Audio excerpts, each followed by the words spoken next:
For those of us who don't know what maybe next means to you, please tell us, what is your summary of what your book Next means for us? Yeah.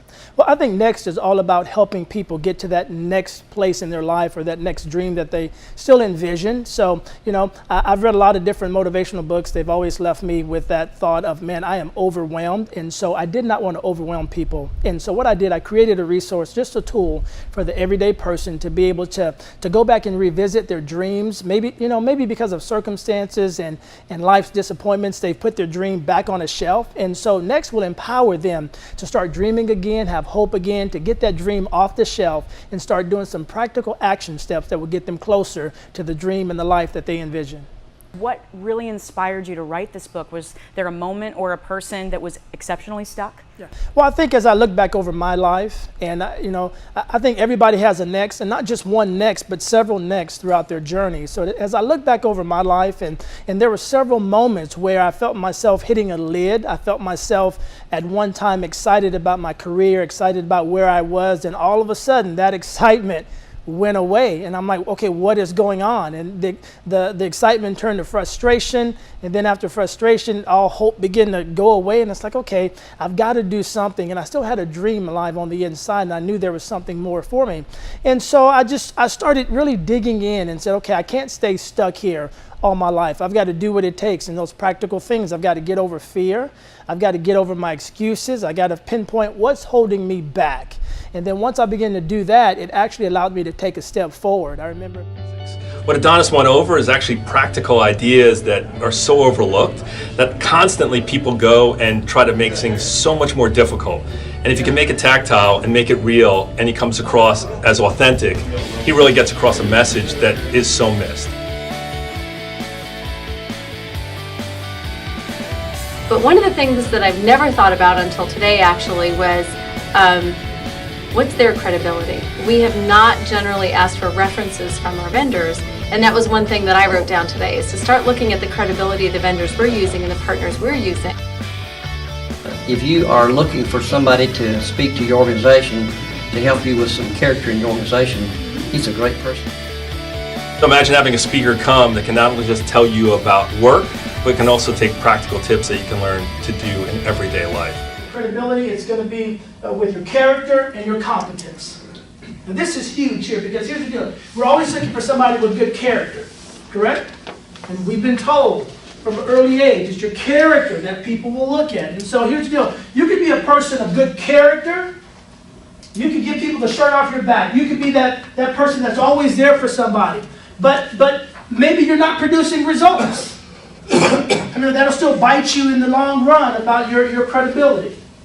You can be a swell person, Sheila, you can be the life of the party. But if you're not producing, then your competence is low. Okay, it still affects your credibility. Or let's flip that around. You could be somebody who is just producing. Man, your work is over the top. You're knocking out projects. Revenue's coming in, but you're shady. And you got character flaws. How do you know that puts your credibility on a nosedive? I can trust you to do the work, but I don't trust you as a person.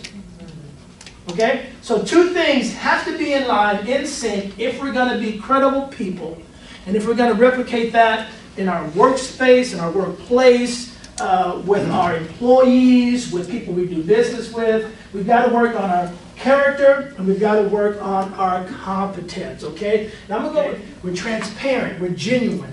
We're letting people know that we are human. We're letting people know that we don't think we're the smartest people in the room, okay? Be genuine. That's going to help you with your character. I'd rather come to somebody who's genuine, because I know if I come to Sheila, I'm getting the real deal, okay? And here's the deal. People know when you're fake because they can read that. People know when you're phony. They can read that.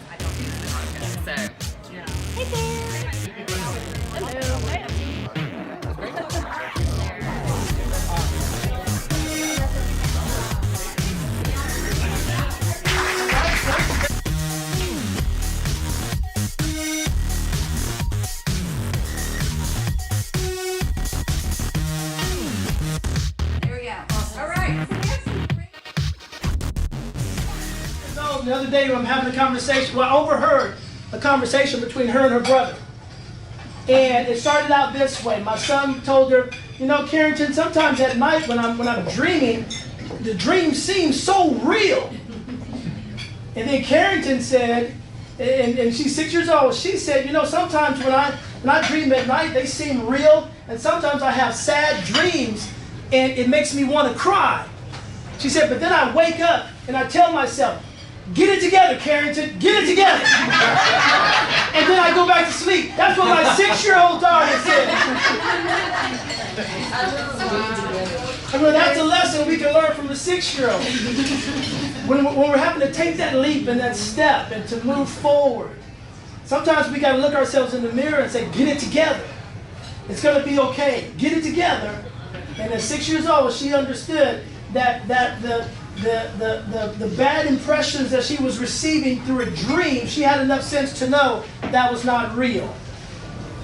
And just like you and I, when we begin to take those steps into reaching more and doing more, we're going to have a lot of opportunities. And there's going to be some people that try to step in your world and try to convince you that, hey, you're making a mistake. That's a bad choice. What are you thinking about doing, letting go of that security? I mean, comfortable people will keep you in a comfort zone. And so if we're going to reach for more, we've got to be willing to step outside of our comfort zone and do it afraid anyway. Okay? So where are you? You don't have to answer that right now, but this is a question that I want you to go home with as you begin to think about your business, your life. Where are you right now? Encourage people to go after their dreams no matter who they are. That was one of the most exhilarating, encouraging, inspiring presentations we've had at NAM. He's very good at what he does and getting his points across. Yeah, we had a great time today with Adonis Lenzy. He came to speak at our Lincoln Middle Tennessee Professionals group here in Nashville. You really talk to me about what's your lane, what are those special things that you bring to the table, what's your uniqueness? This was the most wonderful event that I've come to in quite a while. Adonis was really motivational. So anyway, I encourage you to take a look at his website and follow him. I think he's going to do great things.